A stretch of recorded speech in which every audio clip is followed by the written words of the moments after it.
Hola, mi nombre es Vladimiro Vázquez y soy pastor de Visión de Fe en Guatemala y quiero darle la bienvenida a nuestra comunidad virtual en la cual semana a semana lanzamos una prédica desde las Escrituras con la intención de ayudarlo en su crecimiento espiritual. Por favor, si usted tiene una duda o cualquier comentario, háganoslo saber y con mucho gusto nos estaremos poniendo en contacto con usted. Que Dios lo bendiga, que lo guarde en todo lo que usted es y hace. Hasta pronto.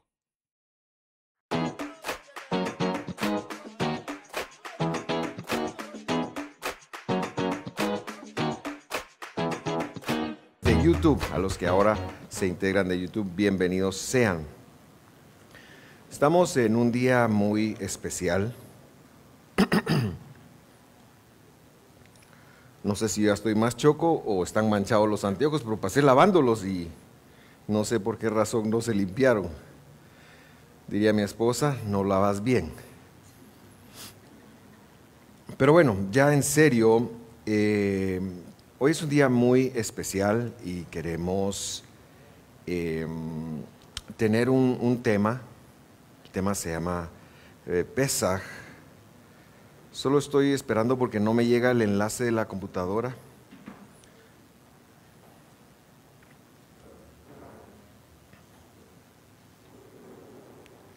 Para conectarme.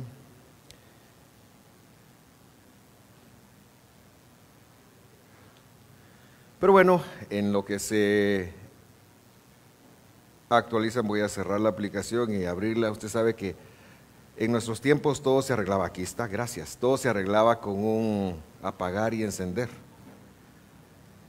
Hoy, entonces, como ya lo mencionaba, queremos ver el tema de Pesaj.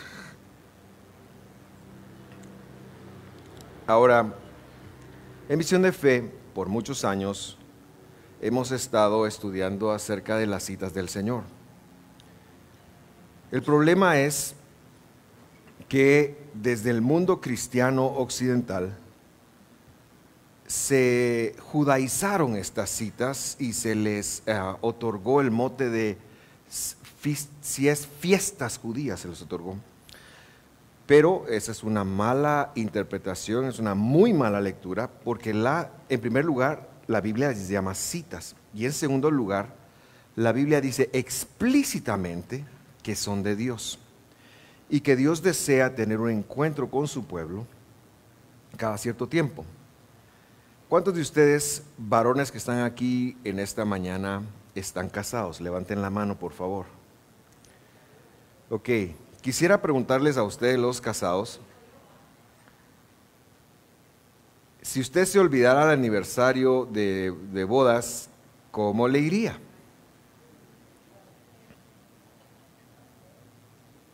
¿Por qué se ríen las mujeres? La misma pregunta le hago yo a las damas que están acá, solo que la voy a cambiar un poquito. ¿Cuántas damas acá tienen hijos? Levanten la mano, por favor. Ok, ¿quieren a sus hijos ustedes? ¿Cómo creen que se sentirían ellos si a ustedes se les olvidara su cumpleaños?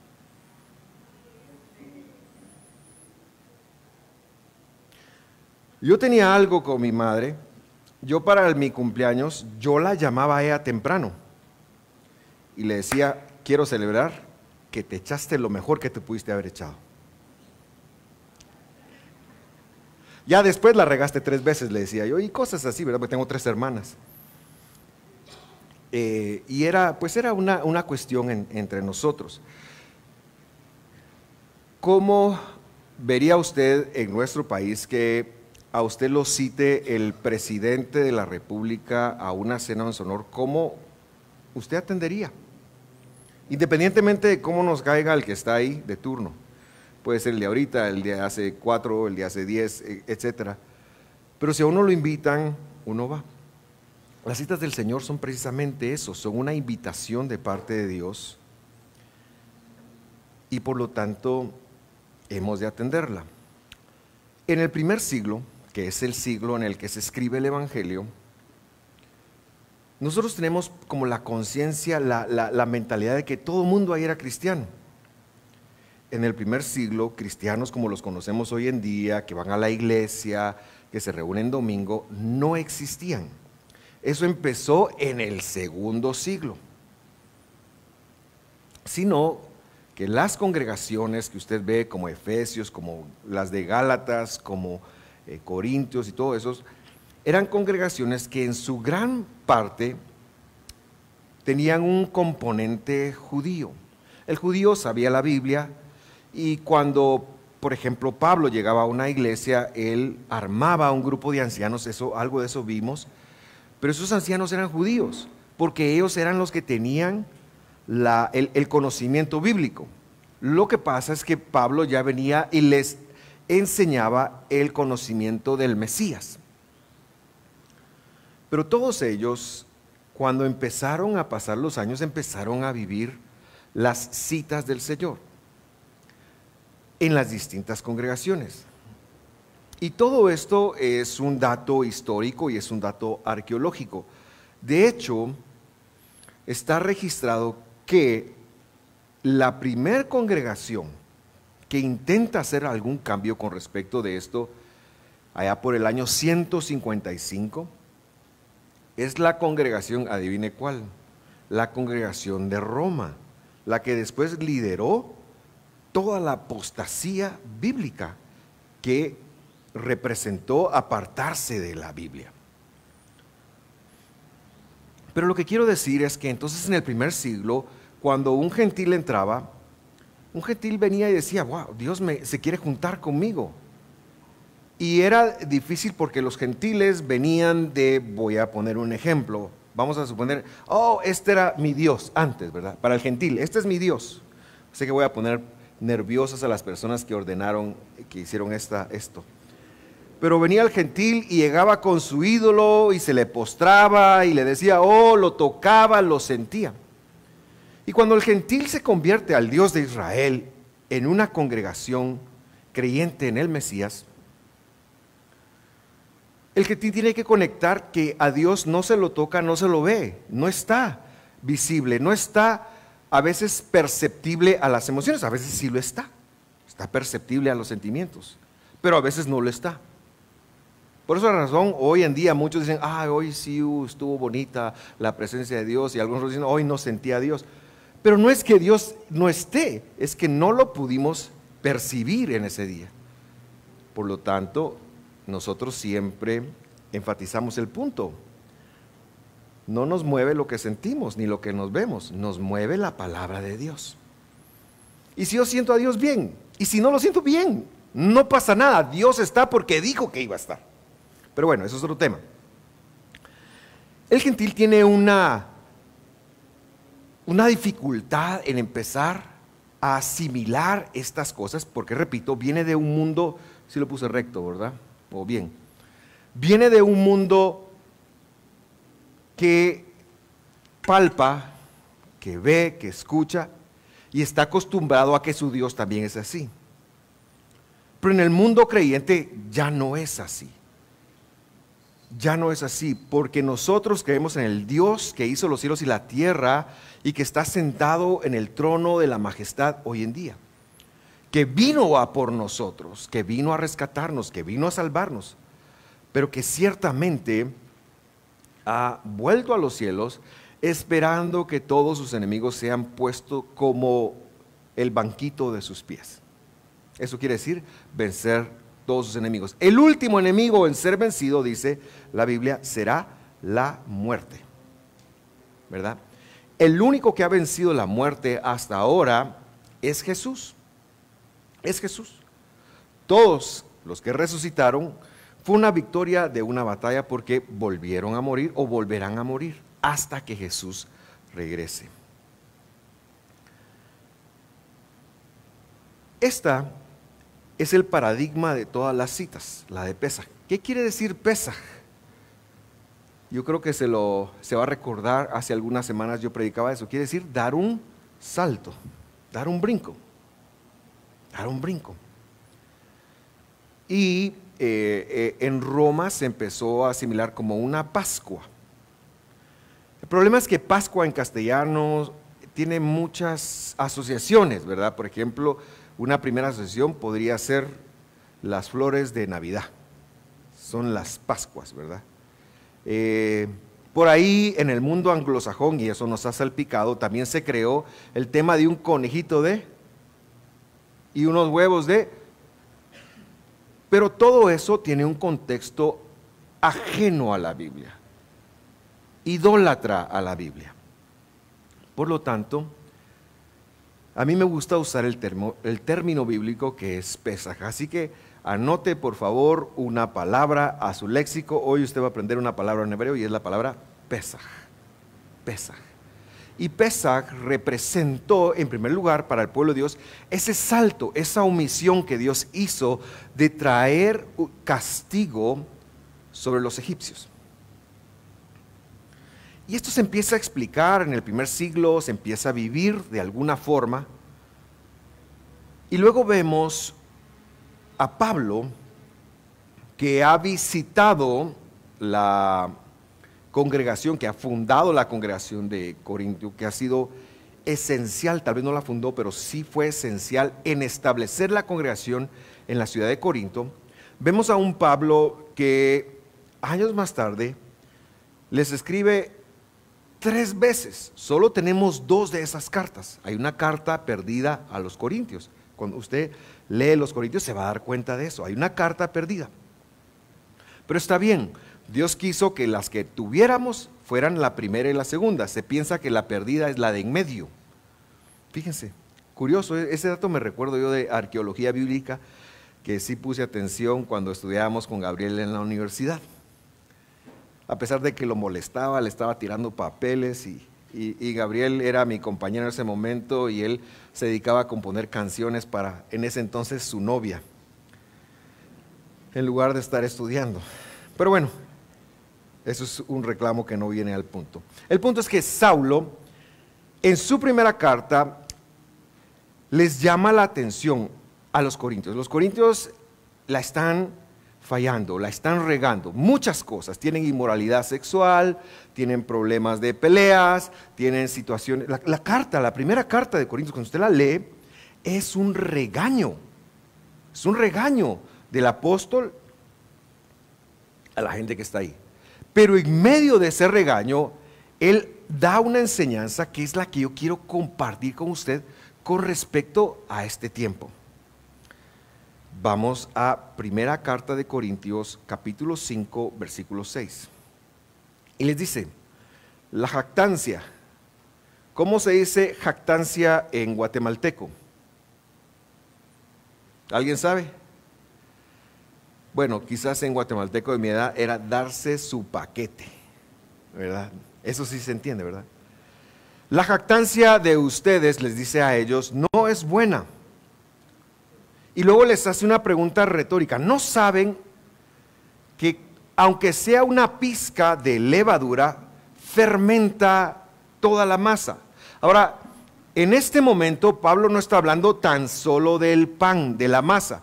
También está hablando de las personas. Por lo tanto, si nosotros permitimos un poquito de levadura en nuestra vida, y la levadura tiene como simbolismo la desobediencia, el pecado. Si permitimos un poquito, si nos damos permiso un poquito para ser amigos del mundo, entonces esto va a corromper todo lo que somos. Y este no es un mensaje para pensar, yo no puedo vivir en este mundo. No tiene nada que ver con eso. Tenemos que vivir para dar testimonio. Versículo 7 dice, limpien la levadura vieja. ¿Qué es la levadura vieja? Es un componente que leudaba cualquier masa, pero que se refiere a una mentalidad. Y es en este mismo pasaje en donde Pablo dice que el que está en Cristo, que dice, nueva creación es. Las cosas viejas, es decir, la vieja manera de hacer las cosas, ha pasado. Tenemos que conectar que Dios ha dado su vida para que nosotros cambiemos nuestra vana manera de ser, nuestra forma normal, científica, de cómo se maneja afuera de la Escritura la vida, de ser, porque Dios espera rehacernos. ¿Recordará usted que cuando Dios hizo el mundo, lo moldeó con sus manos, etcétera, etcétera? ¿Se acuerda de eso? Bueno, cuando llegamos a Cristo Jesús, Dios hace eso y empieza especialmente con el órgano que en la Biblia recibe muchos nombres. Me refiero al cerebro, recibe el nombre de corazón, recibe el nombre de pescuezo, recibe el nombre de entraña, recibe muchos nombres. Y Dios empieza a transformar la mentalidad para que nosotros nos apartemos del común de cómo se hacen las cosas acá afuera, allá afuera, sin Dios, y podamos empezar a hacer las cosas como Dios. Eso es una nueva criatura. Y entonces Él está diciendo, miren muchachos, sí, yo sé que les queda un poquito de levadura vieja. Sé que tenemos que continuarnos a limpiar. Sigamos este modelo, porque ustedes, dice, deben de ser masa nueva. Y está usando ese ejemplo de la masa, pero está hablando de nosotros. Para que sean masa nueva, así como lo son en realidad. Y luego dice, sin levadura. Porque Cristo, nuestra Pascua, ha sido crucificado. ¿Qué está diciendo? Que como Jesús ha sido crucificado, nosotros tenemos que ser masa nueva, o sea, tener un pensamiento distinto, tener costumbres distintas, tener una vida distinta. Debemos de abrirnos, debemos de divorciarnos de la idea de que así nací y así me voy a morir. Debemos de divorciarnos de la idea de que así soy, quiéranme o acépteme. Debemos de divorciarnos de esa idea. Y sobre todo tenemos que divorciarnos de la idea que el mundo peligrosamente está metiendo en la iglesia. Haz lo que te haga feliz. Hermano, nunca una actividad del mundo que hagas te va a hacer feliz, porque el único que da la felicidad es Jesús de Nazaret. Él es la razón de la felicidad. Él es el único que puede cambiar tu vida para darte verdadera felicidad. Por eso la Biblia dice, felicidad hay para. Lo que pasa es que lo traducen bienaventurado. Bienaventurado no me dice a mí, pero cuando usted vea bienaventurado, por ejemplo, el Salmo dice, bienaventurado la persona que no anduvo en consejo de malos. Ahí lo que está diciendo es, la felicidad es no andar en consejo de malos. Y la felicidad tiene un centro, la felicidad tiene un origen y es Dios, es Cristo Jesús. Bueno, entonces, como el Mesías, como Jesús ha sido crucificado, tenemos que divorciarnos del pensamiento anterior. Porque ahora somos masa nueva. Pero señala, Él es nuestra Pesaj. ¿Y qué tiene Pablo en mente cuando dice eso? Tiene en mente que en ese momento histórico el mandamiento era hacer una peregrinación a Jerusalén e ir al templo, y en el templo participar del sacrificio de Pesaj. Y Pablo está diciendo, ese ya no es el verdadero Pesaj. El Pesaj es el Cordero de Dios que quita el pecado del mundo, y Él ya fue ofrecido, ya fue crucificado.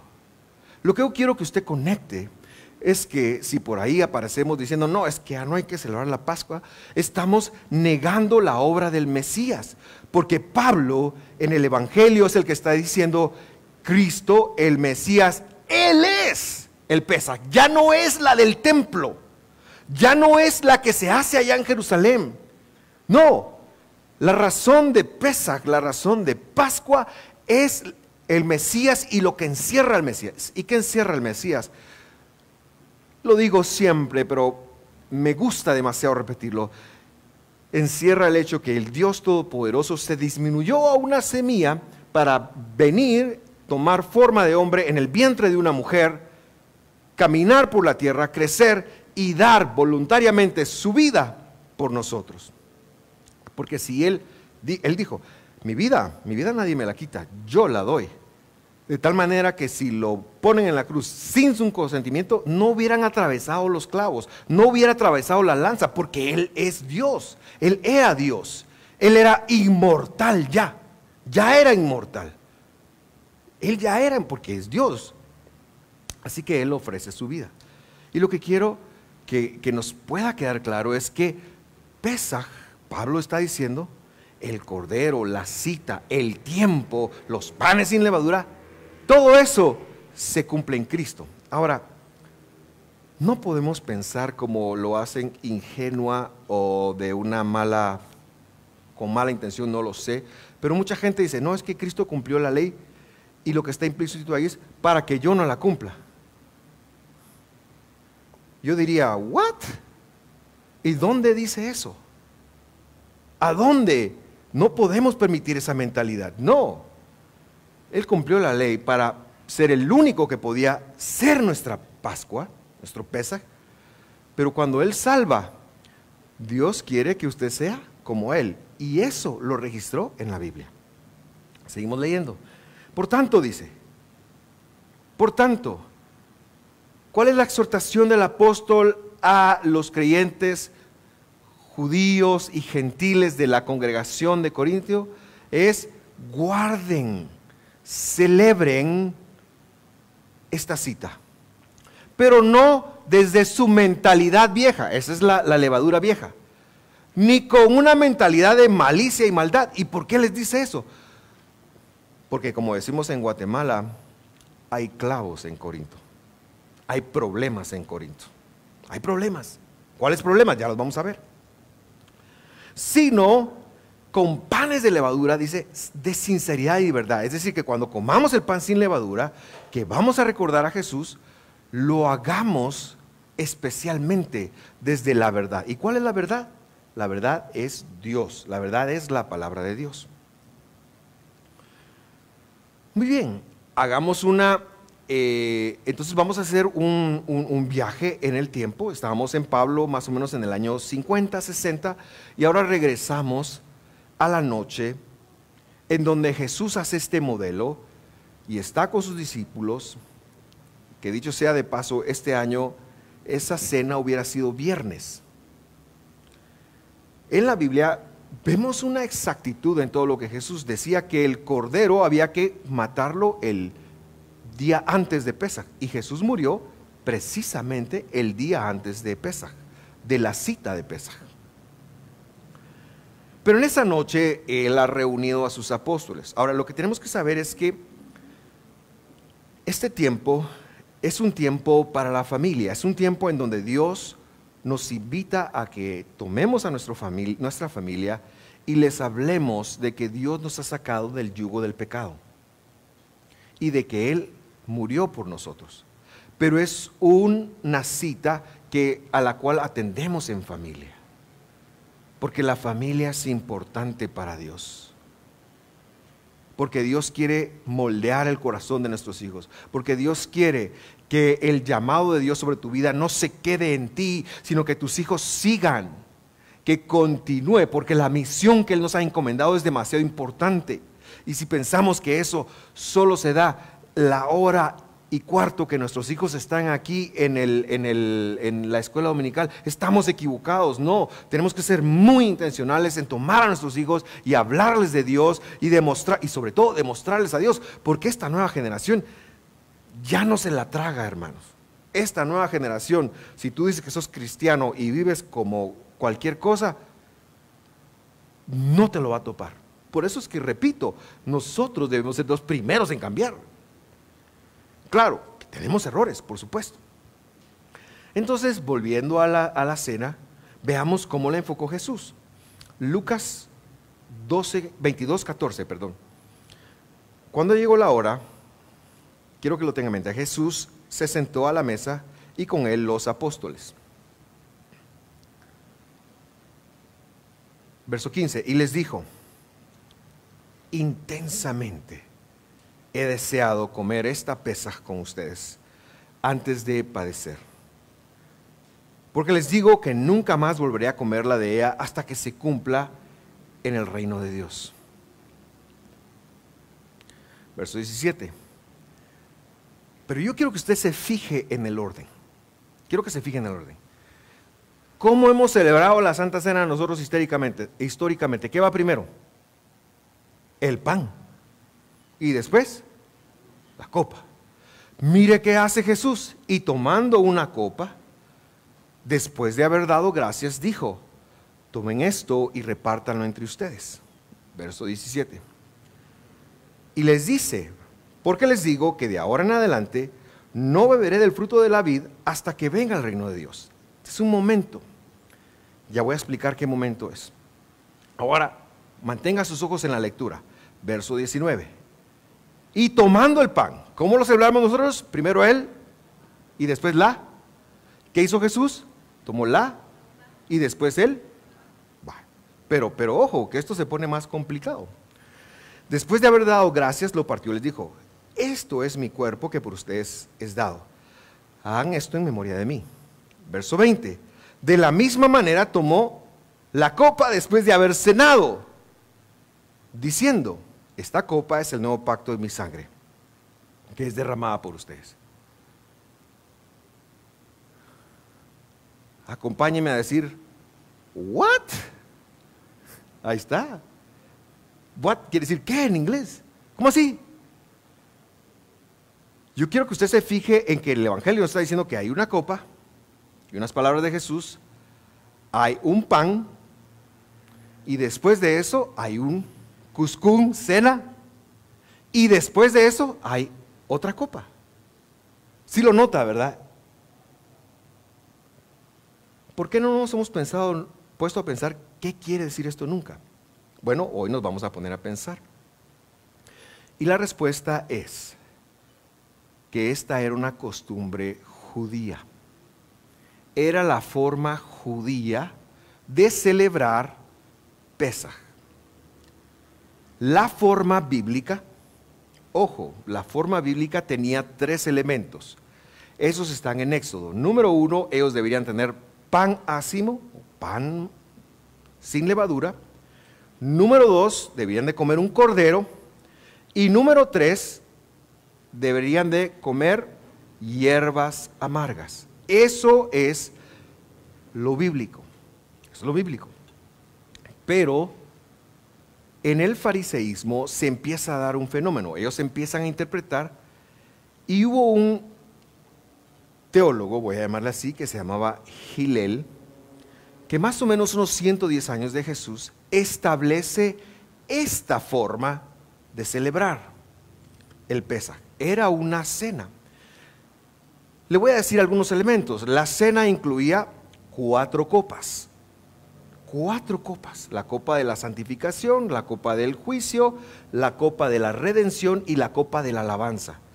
O sea, para Pesaj usted salía alegre, porque no eran no eran uva, eran copas de vino. Incluía una compota más o menos de manzana y miel que se llama Hatzoret. Incluía muchos elementos. Pero lo que yo quiero que usted conecte especialmente es que cuando Jesús parte el pan, como lo hemos narrado,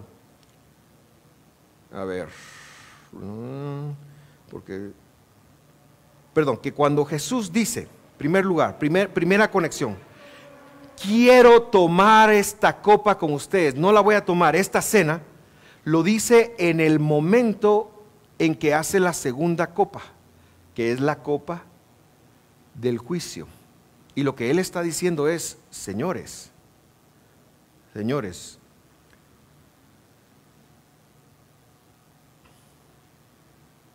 voy a traer juicio sobre el enemigo,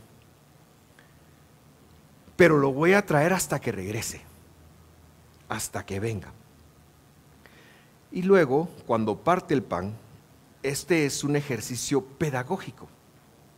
Entonces yo tengo mi ejercicio pedagógico que se lo quiero demostrar a usted porque este es importante que usted lo conecte. En ese servicio se tomaban 3 hojuelas de pan, 1, 2, 3. La persona que estaba oficiando para repartir el pan decía, mire, así lo hacían. Y el carácter profético me sorprendió. Dios le dio un pacto a quien de que sería su pueblo. ¿A quién le dio Dios el pacto de que Dios le iba a levantar un pueblo? A Abraham. Ustedes sí saben Biblia. Ese pacto se lo ratificó a su hijo. ¿Cómo se llamaba su hijo? Isaac. Pero el nieto fue el que la hizo porque él tuvo las 12 tribus. ¿Cómo se llamaba el nieto? Jacob. Entonces el servicio decía, esto es importante porque Jesús se toma de esta pedagogía para explicarnos algo. Y les dice, este es Abraham, el de en medio es Isaac y el de abajo es Jacob. Los panes representaban los 3 patriarcas. Y en el servicio tomaban el de en medio, lo partían, que es cuando dice que Jesús lo partió, lo partían, devolvían una mitad acá y la otra mitad la escondían. Porque como eran niños, era en familia, los niños después iban a ir a buscar la otra mitad.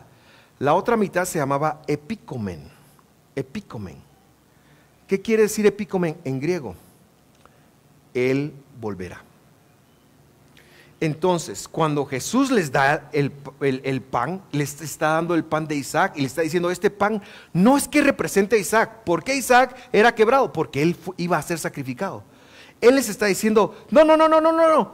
La pedagogía no va por ahí. El pan que se parte, ese es mi cuerpo que va a ser dado por ustedes. Ese es mi cuerpo.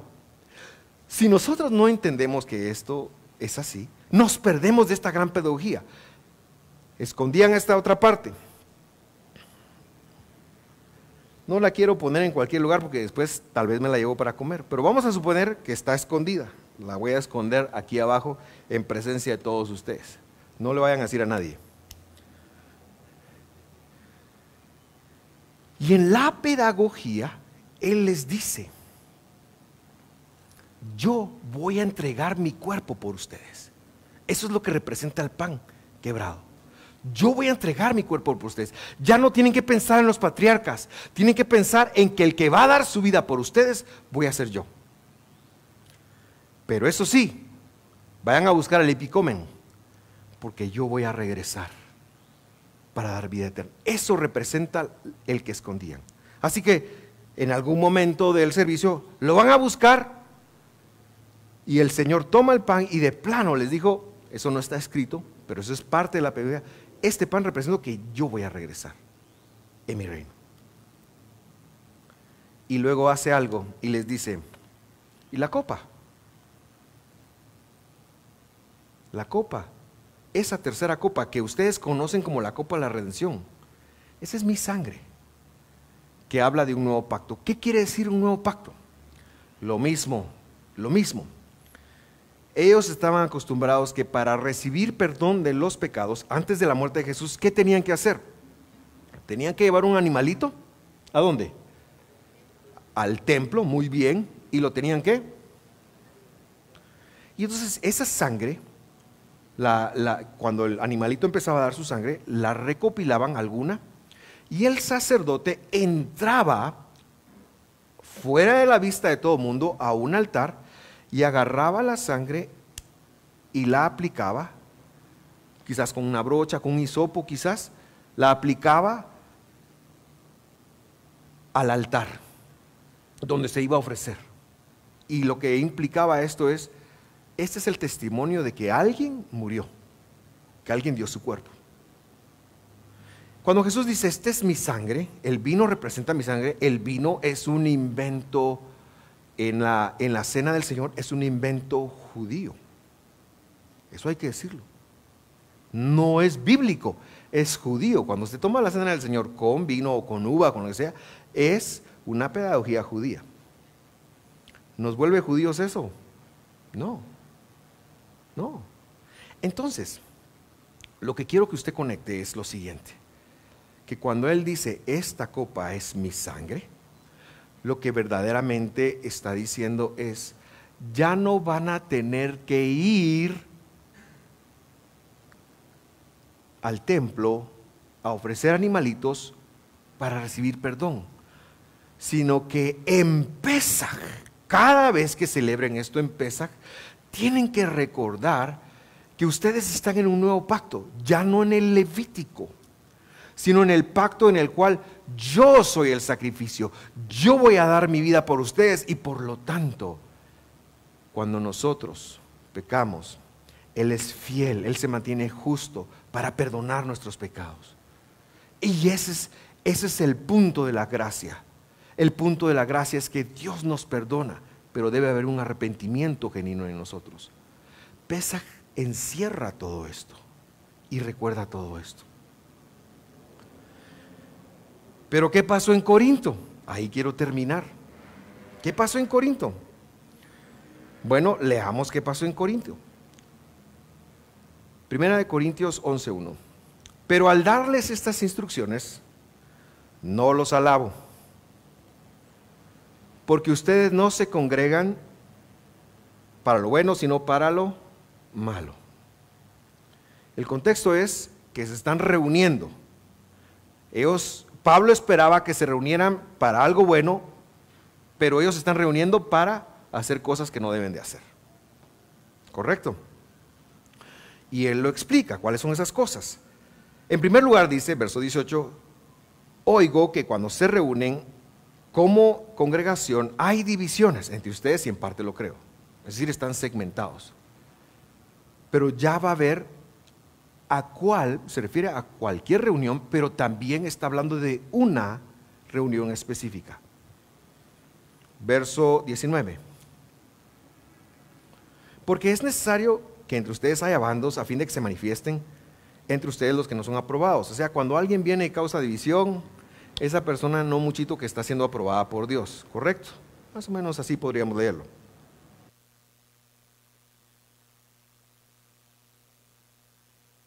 Perdón, y luego dice, ¿cuál es la causa de la reunión? Por tanto, cuando se reúnen, esto ya no es a comer el Pesaj del Señor. El contexto ahí es la reunión anual de Pesaj. ¿Cómo se leyó en el mundo occidental? De hecho, si usted abre su Biblia, si tiene una Biblia de papel, se va a dar cuenta que en el encabezado, que no lo puso Dios, que lo puso el traductor, dice institución de la Cena del Señor. No, ahí no hay ninguna institución de la Cena del Señor. La Cena del Señor había sido instituida en Éxodo y la Cena del Señor había sido ratificada por el Mesías Dios, y lo que está diciendo es que cuando se reúnan en Pesaj, quiero decir algo, no tengo problema en que se haga la Cena del Señor como un recordatorio pedagógico en cualquier otro día. No hay problema. Lo que estoy diciendo es que Pablo se está refiriendo al día de Pesaj. Pablo está hablando del día de Pesaj.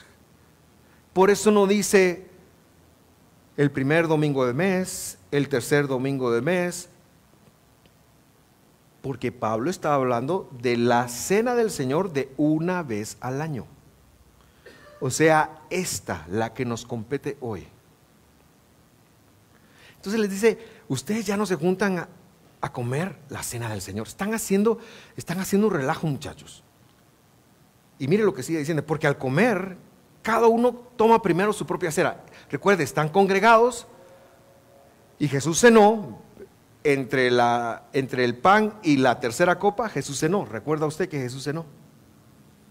Entonces están cenando, pero uno pasa hambre, el pobre brother que no llevó su comida.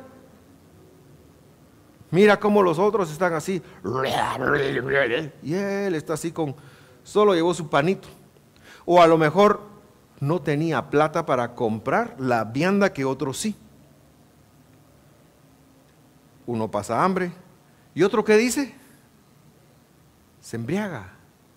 Empezó con las 4 copas y tal vez fue tongolele de copa que hizo. Fue un recipiente grande y paró, pero alegre.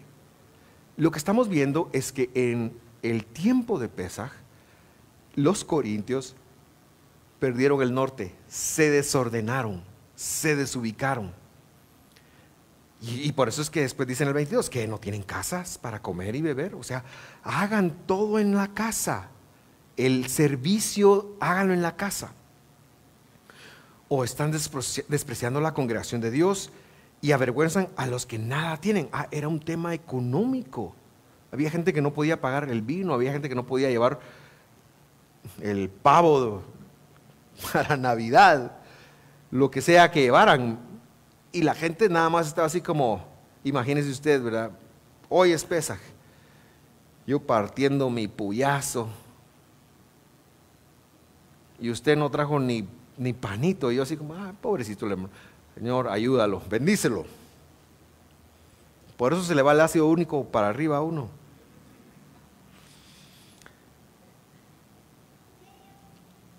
¿Qué les diré? Los alabaré. En esto no los alabaré, dice. En esto no los alabaré. Y luego hace algo. Les dice, miren, cuando estemos en congregación, vamos a hacer la segunda vez, bueno, porque en el servicio se comen varias veces pan. Vamos a hacer la primera comida de pan y vamos a hacer la tercera copa. Y eso es lo que está escrito allí, que luego tiene un encabezado en las traducciones que dice institución de la cena del Señor. Yo recibí del Señor lo mismo que transmití a ustedes. Es decir, que tenemos que hacer lo que Jesús hizo, ¿correcto?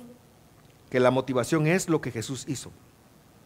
Que el Señor Jesús, la noche en la que fue traicionado, tomó pan y después de dar gracias, lo partió. En ese momento tocaría la cena, pero eso mejor háganlo en su casa. En congregación van a partir pan y dice el versículo 24, y después de dar gracias lo partió y dijo, esto es mi cuerpo entregado por ustedes, hagan esto en memoria de mí. Cuando tomemos la cena del Señor, recuerde que el pan que representa el cuerpo fue partido, que una parte fue molida, pero que otra parte fue al cielo, representa que fue al cielo y que un día va a venir por nosotros. Por eso es que dice que anunciamos la muerte del Señor. Y el verso 25 dice, de la misma manera, tomó la copa después de cenar y dijo, bueno, ahí está la cena, ¿verdad? Esta es la copa del nuevo pacto en mi sangre. Hagan esto cada vez que la beban en memoria de mí. ¿Cuál es la memoria de Él? Que Él representa que ya no tenemos que ir a ningún lado a pedir perdón, sino que Él nos perdona. Pero, y aquí caen las palabras de Pablo, dejen de ser masa vieja. Dejemos de ser masa vieja, trabajemos en ser masa nueva. Versículo 26, porque cada vez que comen este pan y beben esta copa, proclaman la muerte del Señor hasta que Él venga. Nosotros estamos en Facebook y lo vamos a hacer en Facebook y puede verse como una proclamación. Pero ¿sabe quién es el más necesitado de proclamar la muerte del Señor?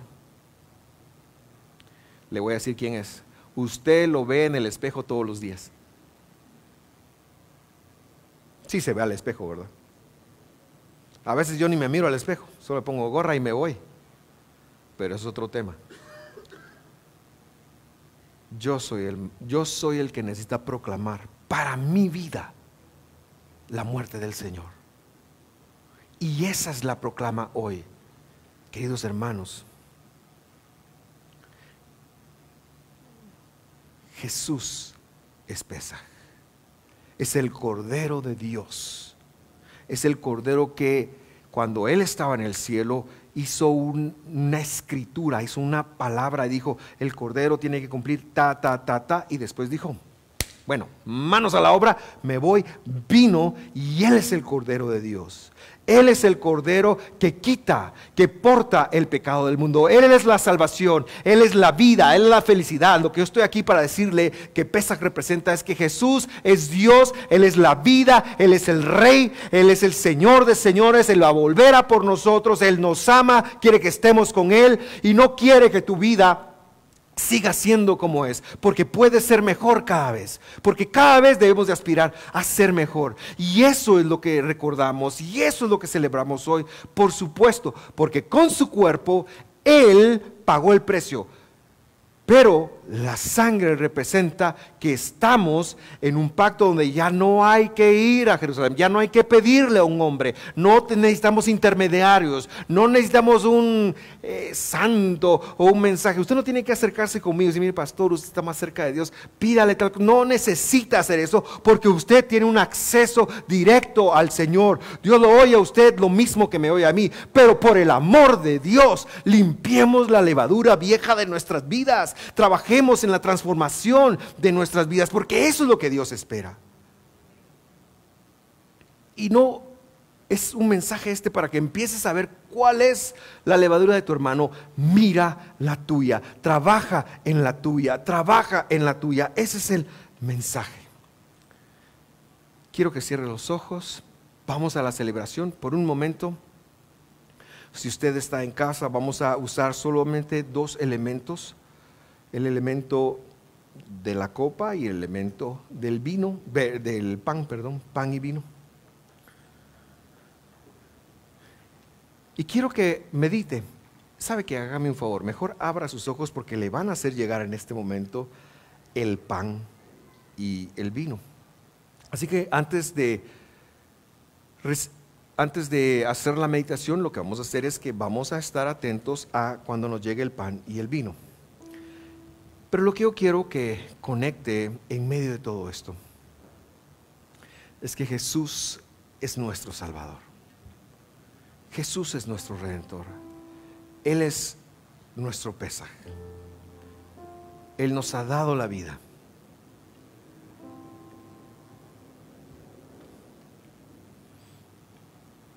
En casa o donde sea que usted esté, le invitamos a alistar los elementos.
Prosperarás y todo te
Quisiera preguntar si todos tenemos ya los elementos de la cena del Señor.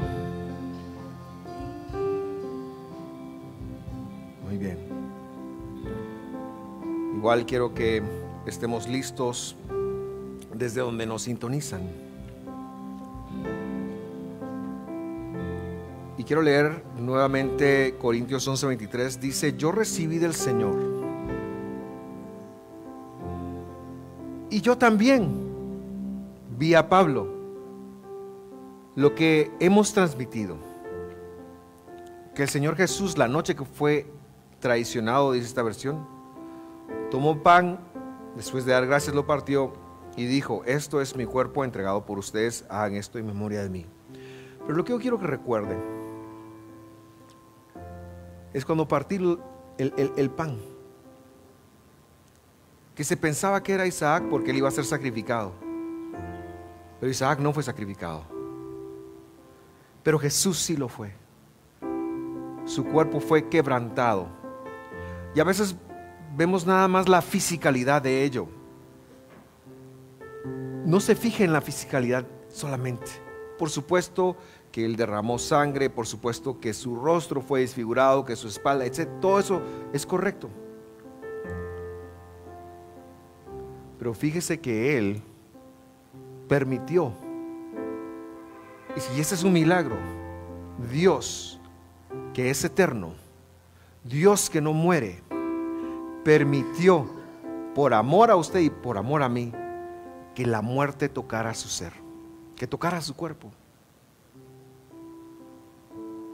Él lo hizo, él venía a sabiendas de que eso iba a ser,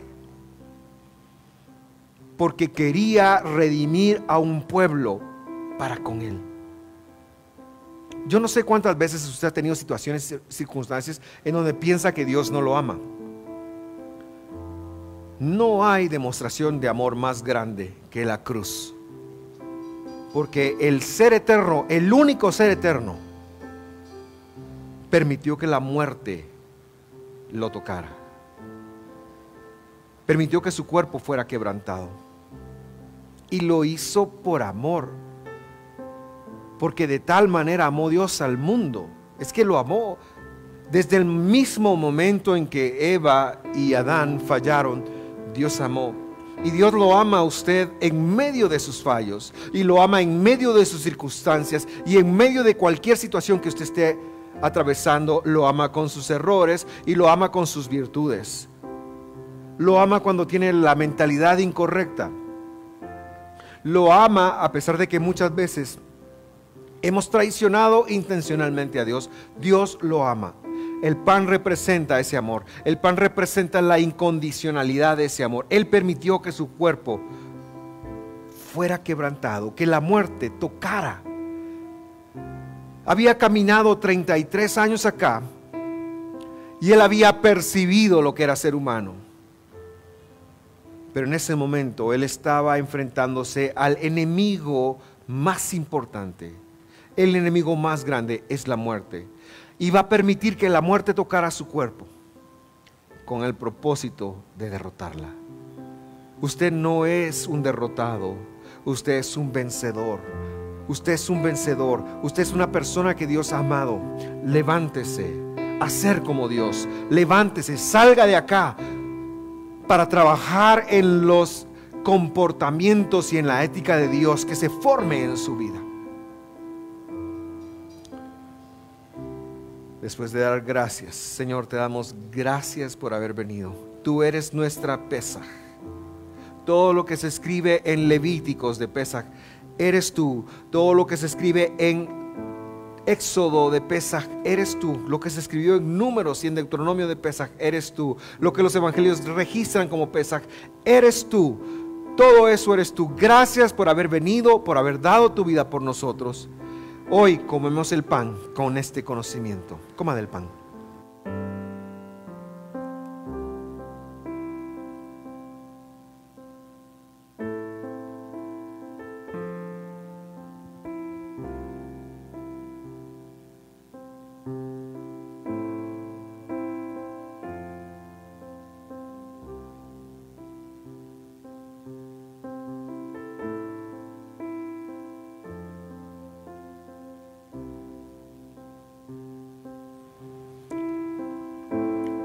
por un momento que usted le diga a Dios que lo ama, que usted le diga a Jesús: Señor, gracias, yo te amo, Señor, bendigo tu nombre, anhelo tu regreso, Señor, anhelo que regreses, pero mientras yo esté con vida, yo te serviré, proclamaré tu palabra, intentaré vivir tu palabra en el poder tuyo, en el poder de Espíritu Santo. Gracias por tanto, gracias por todo, Señor. Bendito seas, amo del universo. A ti toda la gloria, a ti toda la honra, amo del universo. Gracias por venir y dar tu vida por nosotros. Eres el Señor de señores, eres el Rey de reyes. A ti toda la gloria. Que mi vida te refleje, que mi vida se pueda parecer más y más a ti, Señor. Que pueda reconocer esa necesidad de ti en mi vida cada día y salir a trabajar en ser como tú eras, en el nombre de Jesús. De la misma manera, dice la Escritura, después de haber cenado, dijo: esta copa, la tercera copa, cuando ustedes beban, hagan. Si usted quiere más información de cómo puede hacerse esto en casa el próximo año, yo le comparto. Anoche lo hicimos en mi casa, con mi familia, con mis hermanas y mis cuñados. Es el legado de mi padre que nos enseñó a guardar su palabra. Si usted quiere más información, pídame, pero en la congregación vamos a hacer esto. Después de haber cenado, el Señor levanta la copa y dice: la de redención, la que ustedes piensan que es la copa de redención, no. Cada vez que hagan esto, recuerden, eso es memoria de mí, que hay un pacto nuevo. Dios perdona, Dios transforma, Dios da nuevas oportunidades. Pero por el amor de Dios, aprovecha cada oportunidad. No desprecies, no pisotees la gracia de Dios pensando: mañana lo hago, oh, no importa si Dios me perdona. Eso es pisotear la sangre, es decir, el sacrificio, el hecho de que Él es nuestro sumo sacerdote. Y una idea muy importante que no dije: Dios no está sentado en el cielo como juez ahora mismo. Está sentado como sacerdote, así dice Hebreos. Cuando venga, va a regresar como juez a repartir espada. Pero ahora mismo Él está sentado perdonándonos. ¿No deberíamos de aprovechar esa gracia para conectarnos con Dios y no volver atrás? Esa es mi invitación al tomar la copa. No desaprovechemos la gracia. No desaprovechemos la gracia. Señor, bendito seas tú que diste el fruto de la vid, pero también, Señor, bendito seas tú que regresaste al plan original de ser nuestro sumo sacerdote. En el desierto dijiste: no, este pueblo no va a poder con ello, e instituiste mediadores. El primero fue Aarón y luego sus hijos. Pero cuando tú estuviste en la tierra, tú retomaste el oficio de mediador y ahora eres tú nuestro sumo sacerdote. Hoy, cuando pedimos perdón por nuestros pecados, tú nos escuchas y nos perdonas. Hoy, Señor, cuando estamos a punto de equivocarnos, tú nos hablas y nos dices: no vayas por ahí, hijo mío. Perdónanos por las veces que no te escuchamos y hacemos lo que queremos. Perdónanos por ello, Señor, y ayúdanos a estar siempre en tus pasos, en tus caminos. Señor, somos parte del nuevo pacto, así que con alegría y con gratitud beba del vino esta mañana.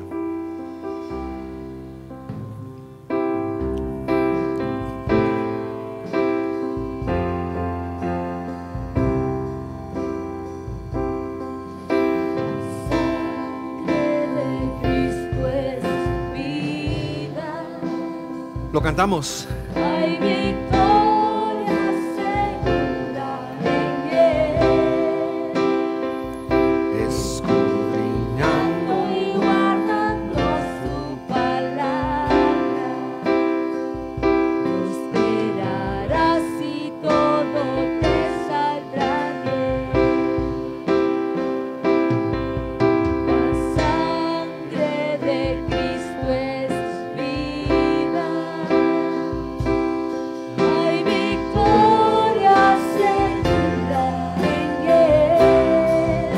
tiene un... escudriñando y guardando su palabra, prosperarás y todo te saldrá bien.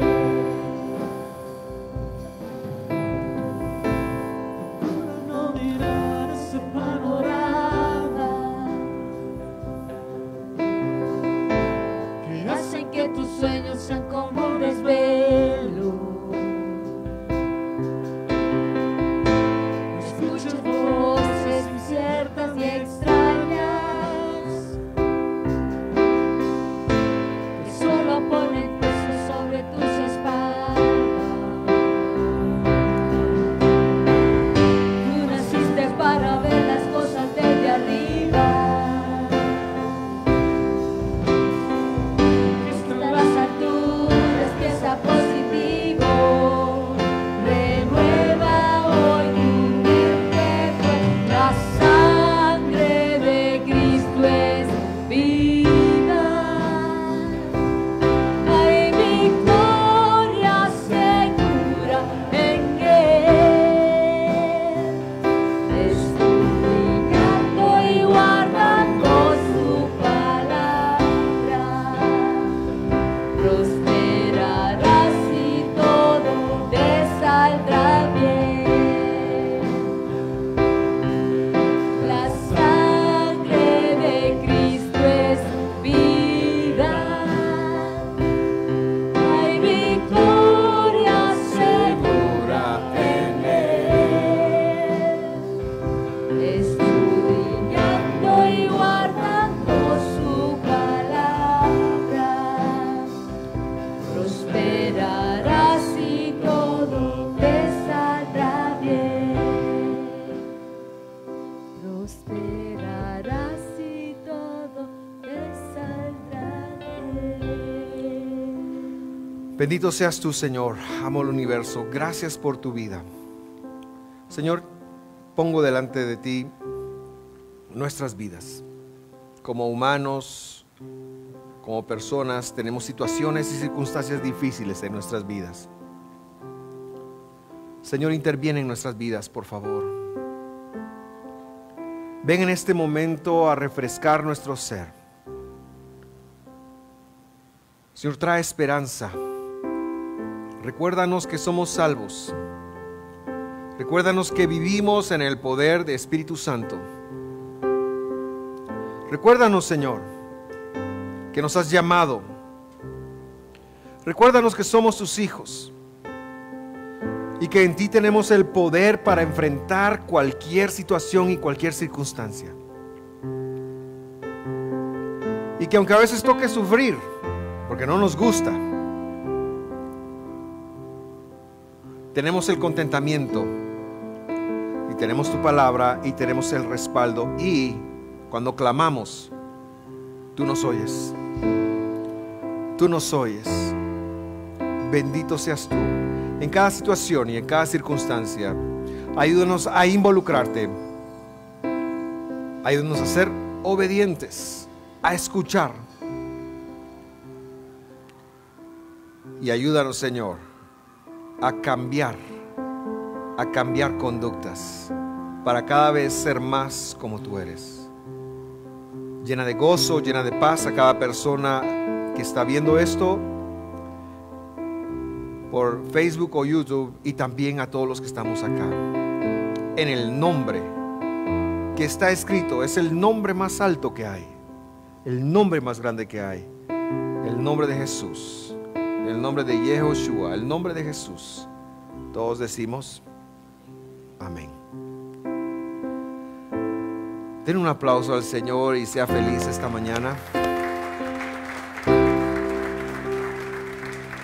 La felicidad es un don de Dios, es un don de Dios que parte de que Él ha dado su vida por nosotros. Gracias por sintonizarnos esta mañana. Estamos muy contentos de tenerlos acá. Le esperamos el próximo domingo, siempre a la misma hora.